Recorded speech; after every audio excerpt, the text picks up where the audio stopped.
If your kid is in the next room right now, and you're watching this while answering emails, while scrolling, while multitasking, I want you to stop. Go look at them. Not for a selfie, not to post it, just look. Because one day you're going to wake up and the house will be quiet. And you'll realize the noise you once found annoying was the best sound you ever had. I'm 85 years old, and if I could trade every dollar in my bank account for one more chaotic Tuesday night with my kids under this roof, I would, without blinking. Let me say something first. I wasn't a monster. I didn't abandon my kids. I didn't disappear. I worked hard. I paid the bills, kept food on the table. Christmas was always good. Birthdays had presents. We took a vacation once a year. From the outside, solid American dad. But here's the truth nobody wants to admit. Providing is the minimum requirement. It's not the finish line. I confused provider with present. Those are not the same thing. And that confusion cost me more than I understood at the time. Back then, the grind felt noble. You know how it is. You're 32, you've got a mortgage, 2 kids, one income that feels fragile. You're thinking, I can't mess this up. So you say yes to everything. Extra shifts, late meetings, weekend projects, client dinners. You tell yourself it's temporary, just until the next raise, just until the promotion, just until things stabilize. Let me tell you something about just until. It never ends. There is always another goalpost, another milestone, another bigger house, another car upgrade, another status symbol. America teaches you to chase more, chase better, chase bigger. Nobody teaches you how to sit still with your family and just be. I remember sitting in my driveway some nights, engine off, checking emails before walking inside, convincing myself I needed to handle one more thing. By the time I stepped through the door, my kids were already in pajamas, some nights asleep, and I'd stand there watching them breathe, telling myself, this is worth it. I was wrong. My son hit his first home run when he was 9. He told me about it later, said he looked toward the stands. I wasn't there. I was in a conference room arguing about quarterly projections. You know what I remember about that meeting? Nothing. You know what he remembers? Looking for me. That's the difference. My daughter had a school play once, small role, 2 lines. She practiced them at the dinner table all week. I said I'd be there. Work ran late, traffic was bad. I showed up when chairs were folding.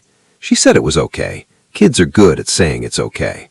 But they stop asking after a while. That's what nobody warns you about. They stop asking. They stop expecting you. And you mistake that silence for understanding. It's not understanding. It's adaptation. They learn to live without you being fully there. I'm doing this for them. I said that so much it became automatic.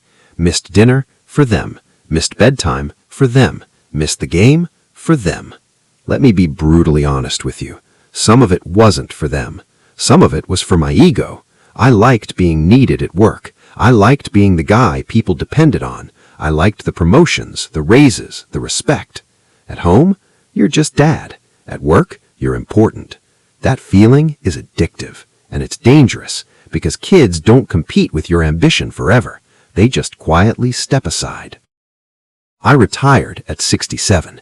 Big party, handshake from the boss, plaque with my name engraved on it. 35 years of loyalty, summarized in a speech and a cake. I drove home that day thinking, now I'll have time. Time for what? My son had his own career. My daughter had her own family. My wife and I, we had grown used to living around each other, not with each other. We were strangers who shared history. The house was quiet in a way that felt unnatural. No backpacks on the floor, no music blasting upstairs, no slammed doors, just silence. I had everything I worked for, paid off house, healthy savings, financial security, and nowhere meaningful to put all that time. That's when it hit me. I spent decades preparing for a future and barely lived in the present. I called my son one night, just wanted to talk. He answered, polite, respectful. We talked about work, weather, surface stuff. Then there was a pause, an awkward one. And I realized we didn't know each other. Not really. I didn't know what scared him, what stressed him out, what dreams he secretly had. He didn't know mine either. We had history, but we didn't have depth. And that distance didn't happen overnight. It happened one missed dinner at a time, one late night at a time, one not tonight buddy at a time. If you're in your 30s or 40s watching this, listen carefully. Your job will replace you in 2 weeks. Your kids will never replace you. Read that again. The company you're killing yourself for, if you dropped dead tomorrow, they'd post your job opening before your funeral. That's not bitterness, that's reality. But your child, they only get one you, one chance at having you present. You don't get to circle back later and redo childhood. You don't get to rewind teenage years. When they stop asking you to throw the football, that phase is over. When your daughter stops wanting you at her school events, that window closed. You don't notice it closing. That's the scary part. It closes quietly. It doesn't mean quitting your job. It doesn't mean being lazy. It means knowing when enough is enough. It means leaving work at work sometimes. It means putting the phone down at dinner. It means showing up even when you're tired. It means understanding that your kid's random Tuesday night story about nothing is actually everything. It means realizing that money solves financial problems, but it does not build emotional connection. You build that with time, attention, presence, consistency. And those things cost something too. They cost ego. They cost status. They cost ambition sometimes. But I promise you this, the trade is worth it. I sit at my kitchen table some nights, same table where we used to eat. I can almost hear echoes, laughter, arguments, forks clinking.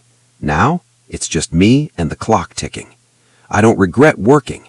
I regret working so much that I missed the point. I regret believing that someday I'd make it up to them. Time doesn't give refunds. It just keeps moving.